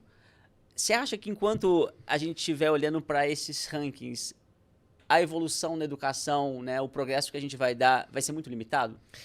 O problema não são os rankings, mas justamente as respostas que a gente dá aos rankings. Então, a gente descobre assim, a gente tem pouca gente querendo ser professor. Aí a gente faz o quê? Eu vou até rir, gente. Eu vou pedir desculpa para quem criou esse projeto. Mas eu vou tentar me controlar. Mas assim, a gente percebe assim, que é uma solução tão infantil, sabe, Felipe? Eu vou tentar falar sem ser grosseira, mas vai ser bem difícil mesmo. Porque assim, a gente observa em rankings que há licenciaturas sendo fechadas porque há pouca gente querendo ser professor. Sim. Aí, para a gente estimular que a pessoa seja professora, a gente cria uma política pública. E nessa política pública, a gente dá um X de dinheiro para a pessoa fazer uma graduação que leve ela para o magistério. Amor, não é sobre isso. Você não entendeu nada ainda. Você não ouviu o educador. Não é sobre fazer licenciatura. A pessoa não quer ser professor pelo produto final. Como é que está o produto final? Como é que está o educador de sala de aula? O educador de sala de aula está se sentindo abandonado, está com a saúde mental dele super comprometida. Ele tem que trabalhar em 3 escolas, em 3 jornadas, para ter um salário mínimo decente, para ele comprar um livro. E fazer curso já é um negócio que requer, um esforço. Ele tem que se privar de alguma outra coisa para ele poder fazer um outro curso que vai ajudá-lo a desempenhar melhor a função dele em sala de aula. Mas aí você acha que você dando um subsídio ali de sei lá, um salário mínimo para a pessoa fazer uma licenciatura, você vai realmente motivar as pessoas a serem professores. Ele pode até se formar, então, mas não vai ficar. É isso? Amor, é óbvio. Então você está colocando o cara numa condição, primeiro, de esmola. Você precisa ter uma esmolinha aqui para você se formar como professor, né? E é uma condição de esmola que vai durar o resto da vida dele, né? Porque, vamos lembrar, o professor não era nem pago, né? Ele era um servo da igreja que não era nem pago. Então, a gente tem dó de pagar. Eu vejo famílias de elite pagando e pagando caro para almoçar num restaurante XYZ. Não sai daquele restaurante sem gastar 600 pela por cabeça. E não tem dó. E existe, gente, restaurante que cobra 600 pau por pessoa, facinho, tá? Facinho, preciso dizer para vocês, existe. A pessoa não tem dó. Aí você cobra R$500 a hora aula da mesma família de elite para você dar para o filho desse cidadão uma aula de espanhol que vem com um projeto de vida, que vem com desenvolvimento das emoções e de habilidades que ele vai usar como oratória, trabalho em equipe, etc. A família vai achar cara. Como, R$ 500 a hora? Tá louca essa professora cobrando R$ 500 a hora da aula particular? Imagina, que louca. Então, se ela tiver tantos alunos, ela vai ter R$ 20.000. Onde que um professor ganha R$ 20.000 por mês? Ele está preocupado com quanto que eu ganho por mês. Sim. E ele não está preocupado que ele está mostrando para o filho dele que uma comida, um passeio, um tênis pode custar, mas uma aula não pode. Percebe como é que a gente precisa reestruturar e reinventar a educação também nessa dimensão do aprender a lidar com o dinheiro? Sim. Olha como o que você está ensinando, Felipe, é de fundamental importância. Se eu não ensino meu filho a lidar com dinheiro, ele realmente vai achar que comprar um brinquedinho novo é mais importante que ter uma aula particular. Ele não vai ter dó de comprar esse brinquedinho novo, mas R$ 500 para um professor, a hora de um professor particular, ele vai achar caríssimo. Mas pagar 1.500 na hora do médico, não. Ué, mas o que o médico estudou mais do que o professor? O professor tem que estudar o tempo todo, se atualizar o tempo todo. Percebe? Por que dá dó de pagar o professor, mas não dá dó de pagar o médico? A gente precisa começar a problematizar essas coisas. A gente precisa começar a questionar essas coisas e mudar comportamentos. E a gente só pode mudar comportamentos se a gente tiver isso que você tão bem está trazendo para a gente, que é a educação financeira. Na educação financeira, a gente aprende quanto as coisas valem. E elas não valem só pelo que custam. Elas valem por aquilo que elas permitem que a gente transforme dentro da gente mesmo e nos nossos comportamentos. Então, é importante que a gente tenha essa conversa. Adultos que acham que falar sobre dinheiro com criança não é importante, são os mesmos adultos que compram a criança na ausência deles. Passam fora de casa 5, 6 horas depois do trabalho, fazendo hora extra para alguma empresa ficar bem riquinha, ele se ausenta de casa, mas ele chega em casa compensando essa criança com um brinquedinho novo. Ele não vai dizer o valor, o quanto custou aquele brinquedinho, mas a criança sabe o custo disso. Custou a ausência desse pai, custou a ausência dessa mãe dentro da casa. Então, a gente precisa falar de dinheiro com as crianças, mas a gente precisa falar de dinheiro com os adultos. E a gente precisa falar de dinheiro com os líderes de escolas e com os líderes de empresas, para que eles entendam que dinheiro, custo de vida, valor, são conceitos que precisam ser discutidos e o quanto antes a gente fizer isso, melhor. Por que você acha que as escolas ainda não têm essa consciência da importância da educação financeira na escola? Porque a gente continua operando no ou eu faço isso ou eu faço aquilo. Ou eu dou aula de matemática ou eu dou educação financeira. Olha o que me dizem nas redes sociais. Então você está dizendo que é mais importante educação emocional do que educação financeira? Não, eu estou dizendo que não somos inteligência artificial e que, portanto, podemos ter educação emocional e educação financeira. E que se você não cuida bem das suas emoções, obviamente, você vai ter uma relação provavelmente nociva com o seu dinheiro. Mas que enquanto... Fala um pouquinho disso. Porque hoje a gente já tem isso na nossa sociedade e a gente tem visto isso, não hoje, mas de sempre. Eu não lido bem com as minhas emoções, eu estou padecendo de ansiedade, eu me dou de presente alguma coisa, eu vou para o consumismo. O consumismo é isso, eu estou lidando tão mal com as minhas emoções que eu preciso anestesiá-las consumindo, comprando, desperdiçando dinheiro. Você tem uma população endividada de tanto que se anestesia no consumismo. O consumismo não é o consumo, você tem o consumo saudável daquilo de que você de fato precisa. E você tem o consumismo, aquilo de você acumular coisas que não vão servir para absolutamente nada na sua vida, provavelmente, mas que te deram um prazer que anestesiou uma dor. Você não lida com dores. Você anestesia dores com prazeres. A compra te dá prazer. Você compra mais. Faz sentido? Uma frase que eu falo muito na Tangram é que o autoconhecimento é o melhor investimento. A gente precisa se entender, a gente precisa se conhecer. Até mesmo, estou comprando isso daqui porque eu vi meu amigo, porque eu preciso disso para me mostrar para alguém. É muito óbvio, muito claro assim, essa conexão entre o autoconhecimento ali, entender, ter uma inteligência emocional e ter também uma inteligência financeira, porque muitas vezes, eu tinha isso muito, né, na minha família, minha mãe muitas vezes comprava as coisas sem precisar, porque de alguma forma ela estava tentando curar uma dor interna. Né? É isso.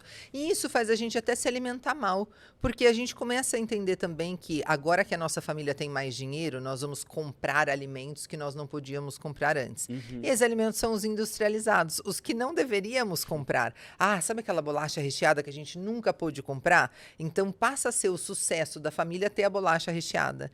Passa a ser o sucesso da família ir comer fora. Só que comer fora e ter bolacha recheada é justamente aquilo que vai cuidar menos da sua saúde. Só que ninguém te falou sobre isso. E como que você vê hoje essa epidemia das apostas online, né? Principalmente pela falta ali de educação financeira, de as pessoas terem uma mentalidade muito imediatista de ganhar dinheiro fácil, está associado com essa falta de autoconhecimento e educação financeira? Por que isso acontece? Você não tem autoconhecimento, não tem gestão das emoções e não tem educação financeira. Isso é receita do fracasso. Então, por isso essas bets estão se expandindo muito. O governo já está ganhando com isso, porque já regulamentou. Olha que interessante, né? Essas coisas que eu dou muita risada mesmo. A regulamentação da bet não passou por educar as pessoas para o uso e a conscientização do uso da bet. Passou pela tributação. Então, no momento em que o governo tributa, ele regulamentou a bet. Não, o que ele fez foi, vamos ganhar dinheiro com isso. Né? Mas ele não regulamentou. Regulamentação devia ser, de fato, implementar políticas públicas ou projetos, digamos assim, que pudessem conscientizar e educar as pessoas para que o comportamento delas não fosse nocivo a elas mesmas. Porque, olha só, tem pessoas gastando o salário inteiro de uberista para apostar. Isso não é grave? A pessoa está gastando o salário, ela está de Uber, ela já está num serviço precarizado em termos trabalhistas, porque ela não tem direitos ali a um plano de saúde, se ela se acidenta é por conta dela, tudo está por conta e risco dela, tá certo? Ela já sabe disso. Só que, em vez de ela aprender a lidar bem com o dinheiro, ela está esperando o milagre da aposta, que vai dar um dinheiro extra para que ela possa finalmente ter aquela estabilidade que ela teria se ela pegasse o mesmo dinheiro e aprendesse a investir, aprendesse a guardar. Eu acredito muito que desde cedo a gente precisa aprender alguns hábitos saudáveis que vai fazer com que a nossa vida seja mais fácil até, né? Então são escolhas difíceis que a gente faz, né? Porque a gente precisa ter a disciplina ali de fazer alguns hábitos que às vezes são desconfortáveis. Aprender muitas vezes também é desconfortável, requer empenho, requer esforço, né? Mas a gente acaba não tendo a oportunidade de desenvolver esses hábitos desde cedo. Então, eu acredito muito que a educação financeira ali possa ser algo que as pessoas possam, né? Porque aí depois fica mais fácil, né? A gente não precisa mudar o comportamento das pessoas. Ela já aprendeu dessa forma. E eu não preciso correta. escolher entre dar o conteúdo de matemática e da educação financeira, né? Eu posso fazer junto. O que eu falo muito é desenvolver habilidades de matemática no contexto de educação Exato. financeira. Fica muito mais palpável, com mais contexto. Que é isso que falta. O que os rankings estão mostrando pra gente também, muitas vezes, é que o que falta é o para que serve. Para que eu estou aprendendo isso? Então, quando é muito árida a aprendizagem, não tem um para quê e onde eu aplico, eu não quero aprender aquilo. E hoje, de novo, com toda a estimulação tecnológica que a gente quer sim coisas para já, coisas para ontem. A gente que é adulto, você imagina a criança, você não vai querer, né? A gente que é adulto está no Tinder, escolhendo gente igual a gente escolhe pizza, né? Então, a gente vai culpar a criança disso? Vamos ser coerentes, né, gente? Vamos ser coerentes, vamos ser menos hipócritas, né? A gente que é adulto está no Tinder, não escolhendo pessoas como escolhe pizza, bloqueando, eliminando aquela pessoa que a gente entende que não vai satisfazer aquilo tudo que a gente está esperando que a pessoa satisfaça, e a gente não está querendo construir uma relação de verdade, a gente está querendo satisfazer um desejo momentâneo, um prazer momentâneo, e se a gente pudesse dar um clique lá na cama até para não esquentar muito a cama, já dava, não é assim? Mas a gente está criticando a nossa criança que é imediatista, que é birrenta, que não sabe esperar. Vamos nos enxergar Tem um pouco de... né? A gente sempre acha que nós somos melhores que as crianças ou que os jovens, né? Que a gente sabe mais, que eles são... Aqui aí falando um pouco, assim, até mesmo, olhando para o outro lado, o que é essa geração agora neném? Isso é bem grave. A gente chama de nem estuda nem trabalha, né? É uma geração... É imputada a essa geração a culpa quase de não estudar nem trabalhar. Né? Existe uma outra expressão que é o sem condições de ter estudo e sem condições de ter trabalho, e outros estudos mais recentes a esse respeito, mas vamos ficar nesse neném. Essa geração que nem estuda nem trabalha é uma geração que não tem no adulto um espelho bom para ser seguido, um modelo bom para ser seguido como adulto. Então tá, ou o adulto trabalha desenfreadamente, não tem tempo para a família, né? Ou ele trabalha e estuda, ou ele trabalha e estuda, enfim, tá sempre faltando alguma coisa para esse adulto. O adulto está mostrando para o mundo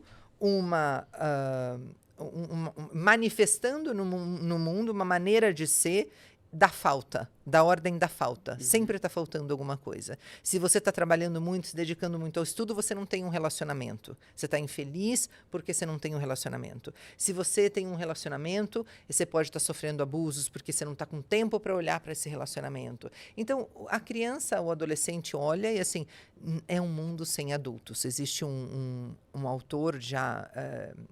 há muito tempo ele escreveu um livro chamado Um Mundo Sem Adultos. Então o problema, e ele diz, a criança é a mensagem viva que mandamos a um tempo que não vamos ver, em um tempo em que não vamos estar, tá certo?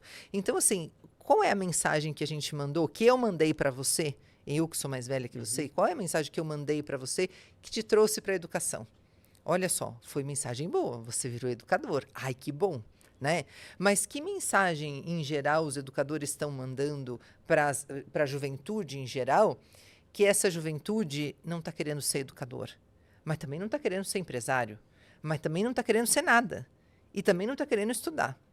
Porque, olha só, o professor estuda, e na visão do jovem ele é um fracassado, porque ele não tem o dinheiro que o jovem achava que ele deveria ter com esta idade.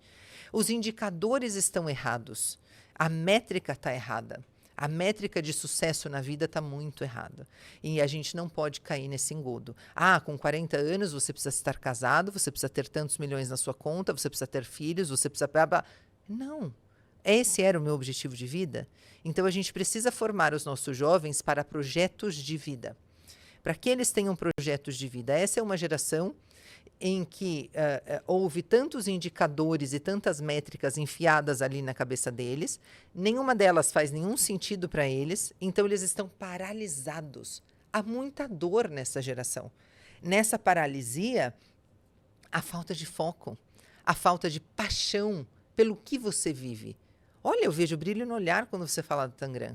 Eu vejo brilho no olhar quando você fala sobre o seu legado para o mundo, sobre a educação financeira e a importância da educação financeira. Imagina só a tristeza de alguém que não tem isso. E a gente tem uma geração inteira de milhões de jovens que não tem isso. E parece também não que tem uma paixão. Falta, assim, eles não têm muita coragem de sonhar, porque muitas vezes eles se sentiram incapacitados. É isso. E isso é triste, né? Assim, porque, de alguma forma, esse sonho ali ele foi reprimido. E existem pais que projetam muitos medos nos filhos também. Então, assim, você quer ser cantor? Isso aí não dá futuro, não. Você quer ser fotógrafo? Nossa, isso não dá futuro de jeito nenhum. Vai ser fotógrafo, não. Isso é coisa de pobre. Você vai ser artista? Artista é para rico. Você é pobre, você não pode ser artista, porque isso aí não vai dar dinheiro, não. Então, sempre é o dinheiro. Sim. Então, vê como a educação financeira está em todo. Só existe riqueza financeira material, não existe emocional, física, intelectual. Né? E, de novo, não é romantizar. Tem que pagar o aluguel. No final do mês é com dinheiro que vai pagar. Mas será que não pode equilibrar isso? Será que não existe nenhum artista no mundo ganhando dinheiro, sobrevivendo bem dentro daquilo que ele entende que é uma vida digna com o seu próprio trabalho? Sim. Que caminho ele fez? E eu não posso contar essa história de vida para o meu filho, para o meu aluno, para que ele possa se inspirar. E eu não posso ajudá-lo a trilhar, em vez de fazer com que ele desista desse caminho, eu não posso ajudá-lo a trilhar este caminho para que ele possa ser de fato bem-sucedido naquilo? Agora você me diga lá, que médico bom vai ser aquele que se formou em medicina, porque a família inteira é de médicos, mas ele não tem nenhuma vocação nem tem paciência com os pacientes. Né? Aquele bom médico é aquele que é vocacionado de fato e que entende que quando a vovozinha vai buscá-lo lá no consultório, pode ser que aquela dor no dedo que ela está sentindo não seja o reumatismo, seja só carência e necessidade de conversar com alguém. E aquele bom médico vai fazer as perguntas certas para que ela termine a consulta e diga: sabe o que, meu filho, já nem dói mais. E ela vai embora. Olha só, esse é o vocacionado. Assim como o bom educador. O bom educador é aquele que consegue olhar para o seu aluno como um ser humano prontinho para florescer. E que a gotinha daquele encontro, o encantamento daquele encontro que a gente chama de aula, pode permitir que isso aconteça. E isso não empobrece nenhum professor. Isso não faz ele ganhar menos salário, mas faz do mundo um lugar muito melhor. Bonito isso.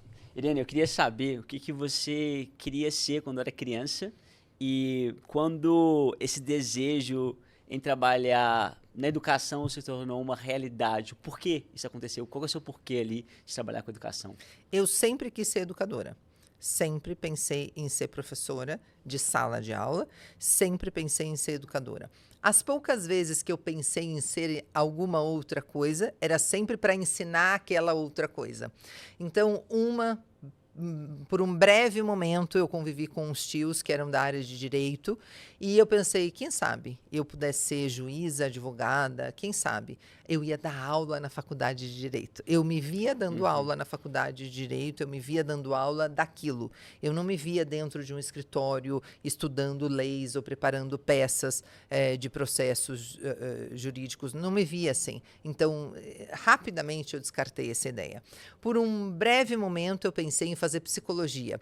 Mas para eu terminar a psicologia, poder exercer a profissão e ainda dar aula daquilo, eu fiz uma conta rápida e ia dar uns 12 anos. Eu disse, não vai dar. Dou psicologia, vai ficar para depois.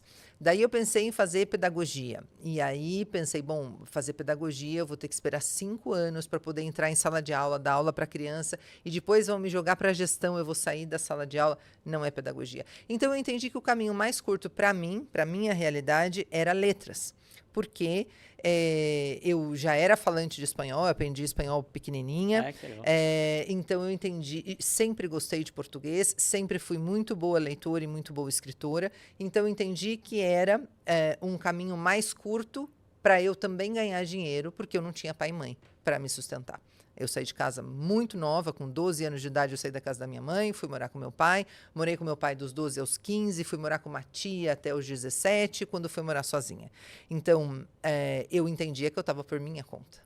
Né? Na época do vestibular, eu estava sozinha, morando sozinha. Então, eu estava por minha conta e eu precisava otimizar o meu tempo e o meu dinheiro. Não tinha opção. Eu fiz um único vestibular na vida, que foi a FUVEST. E era isso ou nada. Era muito radical. Aí sim, era isso ou nada. Porque não tinha dinheiro para pagar. Eu não ia ter condições de bancar uma faculdade com nenhum curso, com nenhum trabalho que eu fizesse. Eu trabalhava de auxiliar de classe. Então, eu entendi que escola é o meu lugar, eu vou trabalhar numa escola, sendo educadora da portaria, sendo educadora da faxina, sendo educadora da recepção, sendo educadora como auxiliar de classe. Sempre muito natural, Luiz? Sempre muito natural. Mas sempre foi muito óbvio e natural para mim, porque eu tive bons professores. Porque eu tive pessoas que estavam tão comprometidas com o meu desenvolvimento, que entenderam que a minha vida dependia do proceder delas. Então, eu tive professoras que conseguiram me mostrar que o que eu sofria dentro da minha própria casa com meu padrasto era abuso. E aquilo era crime. E eu precisava sair daquele contexto. Se não fossem por estas professoras, eu não estaria aqui com você, Felipe. Então, eu devo a minha vida a essas professoras que conseguiram enxergar uma mudança de comportamento em mim e conseguiram me fazer as perguntas certas para que eu me abrisse com elas e elas descobrissem que eu estava sofrendo violência sexual dentro da minha própria casa com o meu padrasto. E elas conseguiram me livrar daquele contexto sem intervenção delas, só me conscientizando. Eu vou até arrepiar aqui. Só me conscientizando. É uma missão, né? É uma missão. Então, imagina se elas estivessem mais preocupadas em que eu aprendesse a oração subordinada antes de eu entender que o que eu estava sofrendo era estupro dentro da minha própria casa. O que seria de mim? Estas mulheres conseguiram olhar para mim e enxergar em mim uma criança com potencial, mas uma criança que estava sendo abusada e que precisava ser protegida naquela hora. E conseguiram me orientar, porque elas sabiam que a intervenção delas também não ia resolver nada se eu não tivesse orientada. E me orientando, me tiraram daquele contexto. Eu saí daquele contexto, fui morar com meu pai, um homem que pega uma criança de 12 anos de idade cheia de traumas, cheia de medos, cheia de problemas, e que não fala sobre isso, porque não se falava sobre isso. Não se falava sobre violência sexual na infância. Ninguém me perguntou sobre isso. Ninguém notou isso. Eu era uma criança nova numa família nova. Aquelas pessoas da minha nova família não sabiam quem eu era, não conviviam comigo anteriormente. Para elas, aquela criança fechada, medrosa, calada, era assim que ela era. E eu fui para uma escola e fiquei quase um ano sem falar. A minha professora de matemática chegou a sugerir ao meu pai que eu tinha um atraso mental, que eu não aprenderia nada de matemática, impossível aprender matemática. E a única coisa que eu não queria era conviver com aquela mulher tão hostil. E eu cabulava a aula dela e ia para a biblioteca aprender neurociência. Eu descobri o Atlas do Cérebro e fui fazer mapa do cérebro, fui entender como é que o cérebro funcionava. Naquele livrinho de capa preta que eu estou vendo aqui na minha frente, eu fui aprender sobre, naquele livrinho na biblioteca, durante a aula de matemática. Aquele ano eu quase repeti de ano, mas foi só em matemática. Eu passei pelo conselho. Na verdade, eu repeti em matemática. O conselho me aprovou porque eu passei no resto. Quando eu cheguei na escola nova, a professora Maria Eugênia me procurou um dia, professora de matemática, e me disse: Irene, quando a professora, eu vou te dizer, quando a professora Maria Eugênia se aproximou de mim, eu tremi inteira.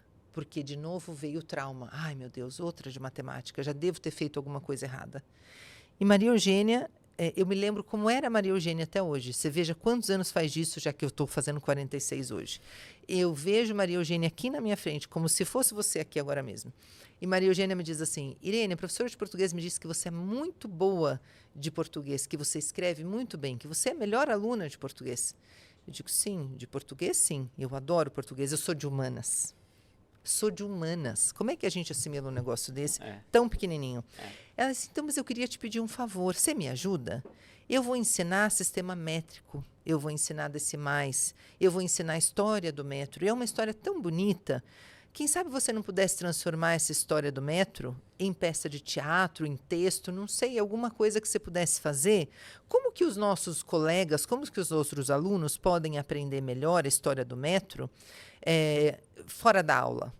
Eu dizia: professora, eu sou ruim de matemática, eu não vou saber fazer nada disso aí, não. Não, Irene, não é sobre matemática. É sobre a gente fazer um texto, uma peça, uma poesia, alguma coisa dessas que você faz tão bem para aula de português, a gente fazer em matemática. Você me ajuda? Você me ajuda? Eu disse: tá bom. Aí era comigo. Fui para a biblioteca, comecei a pesquisar. Entendi tudo de sistema métrico, tudo de decimais, tudo da história do metro, do pé do rei, o braço do rei, o não sei o que do rei. Transformei isso numa peça teatral. E me transformei na melhor aluna de matemática da professora Maria Eugênia.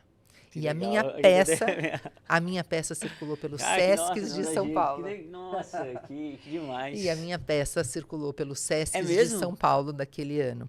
E a minha escola, Escola Municipal Carlos de Andrade Resine, tenho orgulho de falar dessa escola, resgatou a matemática dentro de mim. Eu sou uma de humanas, que é matemática também, que ama matemática, que ama a linguagem matemática. É linguagem. Como que a gente pode se distanciar tanto da linguagem matemática como se fosse uma outra coisa, né? E eu me tornei a melhor aluna de Maria Eugênia. Ano seguinte, mesma escola, professor Ricardo já soube de Maria Eugênia, já soube de minha fama, e veio me procurar. Irene, soube que você é a melhor aluna de matemática da Maria Eugênia. Eu, aquela que tinha sido classificada como com atraso mental. E eu toda orgulhosa. Que bom que a professora Maria Eugênia falou isso. Eu ia contrariar a Maria Eugênia? Eu ia fazer Maria Eugênia passar por mentirosa? De jeito nenhum. E o professor Ricardo teve a melhor aluna de matemática da sala, que era mentora e era tutora dos outros alunos e ajudava todo mundo a aprender fórmulas e fórmulas e fórmulas. Não importa o que Ricardo ensinasse, eu aprendia. Foi o primeiro amor da minha vida, professor Ricardo de matemática. Me entreguei 100% à matemática e, de novo, eu fui a melhor aluna de matemática. Você acredita nas pessoas porque você teve professores que acreditaram em você, educadores Eu acredito nas pessoas e acredito nos professores, nos educadores de sala de aula, porque se eu estou aqui é porque alguém acreditou muito em mim e me trouxe até aqui. tanto os professores das cidades do interior, onde eu vivi, antes de vir para São Paulo com a minha mãe. Eu nasci em São Paulo, mas depois minha mãe morou muitos anos em muitas cidades do interior, mudava muito. Eu tive a sorte de encontrar sempre muito mais quantidade de bons professores do que o contrário. Tive, sim, algumas ruins, né? Do primeiro ano, a Inês, por exemplo, me dava reguada. Porque, a minha do Cineia. Pois é, me dava reguada porque eu errava e confundia os acentos. Eu tinha só 6, 7 anos de idade e eu já sabia espanhol e eu confundia a acentuação do português com o espanhol. Eu lembro até hoje da acentuação de ônibus. Ônibus, onde vai o acento em ônibus quando é português e não é espanhol? E ela me metia a reguada de madeira na cabeça. Eu sou professora de português, senhores. Eu sou professora de espanhol. E isso não me impediu. Mas concorda que ela podia ter me ajudado bastante? Isso não me impediu porque eu vou dizer para vocês, de todas as escolas por onde eu passei, a Carlos de Andrade Resine foi o espaço em que eu me curei. Ali eu curei todos os traumas anteriores, ali as pessoas me fizeram florescer e fizeram com que eu conhecesse sobre os meus talentos e sobre os meus potenciais. Isso foi ainda mais aprimorado quando eu fui para uma outra escola pública, que era o Colégio Alberto Conte, também em Santo Amaro, e ali no Alberto Conte, desde a diretora Vera, que eu me lembro até hoje, eu nem sei se essas pessoas estão vivas, eu precisava saber, é uma falha minha. Desde a professora Vera, que era diretora da escola e que me convidou para ser presidente do Grêmio Estudantil também no Alberto Conte, há vários outros professores, como a minha querida professora de Educação Física, todos eles foram, de alguma maneira, me curando de muitas mazelas familiares. Quando eu ouço os professores falando assim, mas e a família? Eu digo, você está com tempo? Senta aqui que eu vou te explicar sobre a família, né? Nem toda família é igual àquela lá da propaganda antiga de margarina, que tem lá papai, mamãe, filhinho, um golden retriever no café da manhã com o pão quentinho na mesa e a margarina derretendo. Nem toda família é assim, né? Então, a escola precisa existir, a escola precisa continuar existindo, sim, porque ela é a segunda chance que a gente tem de se curar dos males, inclusive daqueles males causados pela nossa família. As crianças, quando gostam da escola, elas não gostam da escola por causa do professor. E eu sei, professor, que dói ouvir isso. Mas ela gosta da escola por causa do intervalo, que ela está com os amigos, e os amigos curam todas as mazelas. Imagina se em todas as aulas elas pudessem estar ainda mais em contato e convivência com esses amigos. Eu tenho um aluninho de 8 anos de idade, eu dou aula de espanhol para executivos, mas também para crianças. E o meu de 8 anos de idade, eu digo, mas e aí, qual que é o melhor momento para você dar aula? E ele diz, é o intervalo. E eu, rindo muito, digo, mas que outro momento? Não é possível que só intervalo seja bom. Ah, não! Aí eu tive uma esperança. Ele, não, eu lembrei. Na entrada também é muito legal, porque a gente estava jogando bafo e conta toda a história do bafo. Não foi nenhuma aula. Olha que pena. Olha se as aulas pudessem ser vistas como grandes momentos de recreio em que, enquanto a gente aprende conteúdo, a gente convive com o amiguinho e cura as nossas feridas. Essa seria uma grande oportunidade para que nós, professores, também curássemos as nossas feridas, enquanto damos a oportunidade que os nossos meninos e meninas vivam uma experiência de amorosidade e de família. Família é lugar de proteção. Que todos os lugares da nossa escola fossem um espaço de proteção, esse é o meu grande sonho. Que bonito. Eu adorei essa troca que a gente teve, adorei essa conversa, foi realmente muito especial. Talvez não tenha sido coincidência aí de ser o seu aniversário hoje. Para mim foi muito legal, eu gostei demais. Eu queria que você deixasse uma última mensagem para educadores que querem se reinventar, que querem se transformar, que querem crescer, que querem melhorar. Eu acho que algo que me motiva muito é aprender. Olhar para o lado e falar, fazia daquele jeito, tem um jeito melhor de fazer. E a gente ter a oportunidade de reconhecer que existe uma forma melhor de fazer e a gente talvez não estivesse certo o tempo todo, né?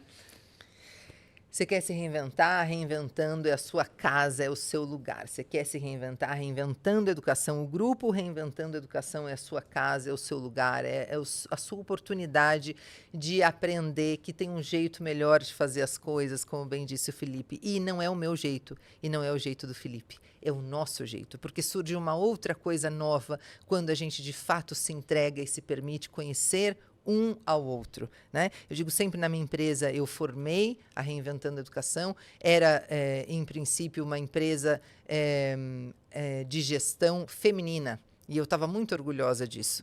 Hoje é totalmente o contrário. Quase que a única menina sou eu. O resto é tudo meninos fazendo a gestão de tudo. E com eles surgiu uma outra coisa, que não era aquilo que eu havia pensado em princípio, não é o que eles também haviam pensado como empresa, mas é uma outra coisa, é uma terceira coisa. E com cada educador que surge dentro da nossa comunidade, surge uma outra coisa, uma outra forma de fazer educação, uma outra forma de conviver. Se você vier aqui para Reinventando a Educação, você vai aprender uma coisa que de fato é inédita na educação, que é a experiência de comunidade. Comunidade é a experiência de troca genuína, em que eu não me sinto superior a você porque sou sua mentora, mas eu me sinto uma privilegiada porque estou em contato e convivência com você e tenho a oportunidade de te mostrar jeitos diferentes de fazer aquilo que você faz todo dia. E não só porque eu faço de um jeito diferente, mas porque eu também vou apresentando para você pessoas que fazem isso de maneira diferente. A gente investe em webinários, em webséries, a gente vai visitar escolas que estão nesse processo de se reinventar e a gente mostra para os educadores como é que eles podem fazer isso. A gente oferece, Felipe, educação escolar e educação corporativa. Dentro das empresas, o que tem em comum educação escolar e educação corporativa? Desenvolvimento humano. Dentro das empresas, é importante que também se olhe para o desenvolvimento humano, tendo saúde mental como o grande pilar do desenvolvimento humano. Dentro das escolas, é importante também que isso seja visto. Então, professor, professora, educador de sala de aula, educadores de todos os outros lugares da escola, entendam também que a saúde mental é o principal pilar. Quando a gente funciona bem, a gente faz tudo em volta funcionar melhor. Mas quando a gente não está funcionando bem, tudo em volta adoece. A educação está adoecida porque a gente não cuidou do educador. As empresas, o mundo corporativo também está adoecido porque nós não cuidamos bem dos líderes. A hora que a gente cuidar bem das lideranças, tanto as lideranças do mundo corporativo quanto as lideranças do mundo escolar, a gente vai ter um mundo que floresça de fato. E cuidar bem é a gente praticar autocuidado, obviamente, mas também a gente investir no cuidado com o outro, começando obrigatoriamente pela saúde mental. Aquilo que a nossa mente cria, se expande, se realiza. Né? A mente da sua professora disse, vai que você consegue. A sua mente acreditou nisso, você foi e conseguiu. A mente das minhas professoras acreditaram, vai, se livra disso que você consegue. Se livra disso e encontre lugares seguros para você viver. E se você não encontrar nenhum lugar seguro, construa você o seu. Sim. Então, sim, finalmente construir a minha família, o meu lugar seguro. E tento construir todos os dias essa comunidade reinventando a educação. Permitam-se viver em comunidade, permitam-se aprender uns com os outros. Antes de sair falando coisas negativas na rede social, repense o seu posicionamento e pense assim, se não há nenhuma contribuição positiva, o meu silêncio e a minha não participação nas redes é a minha maior contribuição e maior legado. Acho que essa é uma mensagem para a gente terminar esse nosso primeiro encontro. Incrível, inspirador. Pessoal, você quer se reinventar, siga a Inês. Qual que é a Irene, olha a minha professora aqui. Meu Deus, Irene. Eu fiquei emocionado aqui no final. Mas eu falei certo o episódio todo. Todinho. Olha, sigam Irene Reis Prof, que é a minha rede pessoal, e sigam Reinventando a Educação, sigam também com Cuidado Líder, Projeto Vida. Projeto Vida é o nosso projeto social, vivências integrais para um desenvolvimento humano amoroso. É o nosso projeto social de projeto de vida para jovens, sendo bem coerente com o que a gente prega. A gente investe numa juventude vulnerável que não tem espelhos, não tem em quem se inspirar, que provavelmente é a primeira pessoa a tentar pensar em educação como solução para suas questões de vida. Então, a gente tem esse projeto social também que se chama Projeto Vida. Então, tem muita rede aí para a gente se conectar. Felipe, eu quero agradecer imensamente pela sua gentileza de me receber, pela gentileza das suas perguntas, pela abertura que você me deu aqui para que eu me expusesse e me sentisse segura para falar de coisas, inclusive íntimas, coisas que poucas vezes eu falo. Então, obrigada pela sua energia, pela sua entrega real a esse nosso encontro, que isso faz toda a diferença. E parabéns a vocês por esse podcast, pelo investimento de vocês em educação porque é fundamental, de fato, que a gente tenha mais jovens como você, como o Alê, investindo em juventude e investindo em que essa juventude encontre em vocês espelho e apoio. Então, cada vez que você estiver em dúvida se o que você está fazendo está certo ou não, se você está no melhor caminho, pense em quantos jovens nesse exato momento estão olhando para você e se inspirando em você e tendo esperança em fazer coisas bonitas para o mundo só porque vocês existem, só porque você existe, porque o Alê existe. Então, invistam ainda mais o tempo de vocês nisso, porque há muitos jovens querendo ser melhores e querendo ser vocês. Então, que bom que vocês podem ser esse espelho para as pessoas. E que delícia ser recebida aqui e sentir segurança psicológica de estar aqui, de me expor, de expor o que eu penso, de expor um pouco da minha história de vida também. Obrigada por criar esse clima, obrigada por conduzir tão gentilmente esse seu podcast. Obrigada por tudo. O nível é seu, o presente foi meu. Pessoal, a gente sai aqui o Mastercast. Adorei. Obrigado. Obrigada, Irene, gente. valeu. Até a Tchau, tchau. próxima. Tchau.